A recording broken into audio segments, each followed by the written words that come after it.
మీ మోకాల నొప్పులకు ఎటువంటి సర్జరీ లేకుండా ఎపియాన్ పెయిన్ క్లినిక్ అందిస్తున్న అత్యాధునిక చికిత్స. నమస్తే, నేను విజయ్. సంక్రాంతి పండుగ రాకముందే ఒక పండుగ లాంటి వార్తను ఏపీ ప్రభుత్వం ఏపీలో ఉన్న మహిళలకు గిఫ్ట్గా అనౌన్స్మెంట్ ఇవ్వబోతుంది. అదే ఉగాది నుంచి ఫ్రీ బస్. ఏపీఎస్ఆర్టీసీలో మహిళలకు ఉచిత ప్రయాణ పథకాన్ని అమలు చేయబోతున్నారు. సంక్రాంతి నుంచి ఈ పథకాన్ని అమలు చేయాలని ముందుగా భావించినప్పటికీ కూడా అందులో ఉన్నటువంటి సాధ్యాసాధ్యాలన్నింటినీ కూడా ముఖ్యమంత్రి, మంత్రివర్గ ఉపసంఘం, అదేవిధంగా ఆయా శాఖలకు సంబంధించినటువంటి అధికారులతో సమీక్ష నిర్వహించి ఆయన విషయ సేకరణ అయితే చేశారు. అయితే దీనికి సంబంధించి సంక్రాంతి నాడే ప్రకటన చేయాలనుకున్నప్పటికి కూడా కొన్ని విషయాలను అక్కడ మంత్రివర్గ ఉపసంఘం అధికారులు ముఖ్యమంత్రి దృష్టికి తీసుకెళ్లారు. అంటే ఇప్పటికిప్పుడు మనం ఈ పథకాన్ని అమలు చేస్తే వచ్చేటువంటి ఇబ్బందులను కూడా ముఖ్యమంత్రి దృష్టికి తీసుకెళ్లడం జరిగింది. అంటే ఇప్పటికిప్పుడు మనం ఈ పథకాన్ని అమలు చేస్తే ఆక్యుపెన్సీ రేషియో పెరుగుతుంది కాబట్టి ప్రస్తుతం 69-70% ఉన్నటువంటి ఆక్యుపెన్సీ ఒక్కసారిగా 93% వరకు పెరిగే అవకాశం ఉంది. కాబట్టి ఆ స్థాయిలో మన వద్ద బస్సులు లేవు అనేటువంటి విషయాన్ని కూడా ముఖ్యమంత్రి సీఎం చంద్రబాబు దృష్టికి అధికారులు తీసుకెళ్లడం జరిగింది.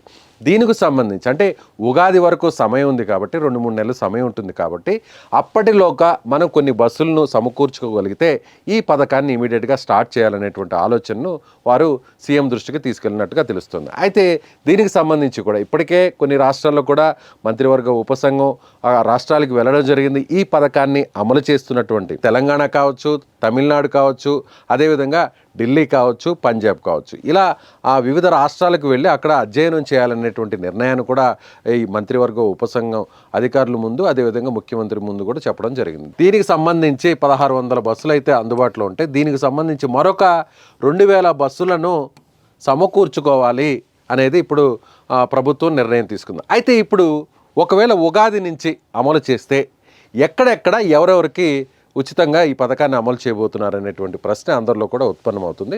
దానికి సమాధానంగా ఇప్పుడు చూస్తే ఉమ్మడి జిల్లాలు ఏపీలో ప్రస్తుతం 26 జిల్లాలు ఉన్నప్పటికీ పాత అంటే గతంలో జిల్లాలు విస్తరణ జరగనప్పుడు దానికి ముందున్నటువంటి 13 జిల్లాలు అంటే ఫర్ ఎగ్జాంపుల్ ఉమ్మడి జిల్లాలుగా మనం చూసుకున్నట్లయితే మనం రాయలసీమలో ఉన్నటువంటి చిత్తూరు, అదేవిధంగా అనంతపురం, కడప, కర్నూలు, అదేవిధంగా కోస్తా జిల్లాల్లో వచ్చేసి నెల్లూరు, అదేవిధంగా ప్రకాశం, గుంటూరు, కృష్ణా, పశ్చిమ గోదావరి, తూర్పు గోదావరి, విజయనగరం, విశాఖపట్నం, శ్రీకాకుళం, ఇలా 13 జిల్లాలకు సంబంధించి ఆ 13 ఉమ్మడి జిల్లాలు గతంలో ఏదైతే జిల్లాలు ఉన్నాయో ఆ జిల్లా పరిధి వరకు ఉన్నటువంటి బస్సుల్లో ఉచితంగా ప్రయాణించేటువంటి వెసులుబాటును ప్రభుత్వం కల్పించబోతుంది. సో మహిళలందరూ కూడా ఏపీలో సిటిజన్షిప్ కలిగి ఉండి, ఏపీలో ఓటు హక్కు కలిగి ఉండి, ఏపీలో ఆధార్ కార్డును కలిగి ఉన్నటువంటి వారు, ఏపీలో పాన్ కార్డును కలిగి ఉన్నటువంటి వారు, ఇలా ఏపీలో పుట్టినటువంటి వారు, ఏపీలో అక్కడ సిటిజన్షిప్ని, పౌరసత్వాన్ని కలిగి ఉన్నటువంటి వారు ఈ పథకానికి అర్హులుగా మనం చెప్పవచ్చు. సో ఉగాది నుంచి ఈ పథకాన్ని అమలు చేయబోతుంది. ఇప్పటికే ఉచిత గ్యాస్ సిలిండర్లు ఇచ్చేటువంటి పథకాన్ని కూడా ప్రారంభించినటువంటి, దీపావళి నుంచి ప్రారంభించినటువంటి ప్రభుత్వం, ఇప్పుడు కూటమి ప్రభుత్వం తాజాగా ఉగాది నుంచి ఈ పథకాన్ని అందుబాటులోకి తీసుకురాబోతుంది.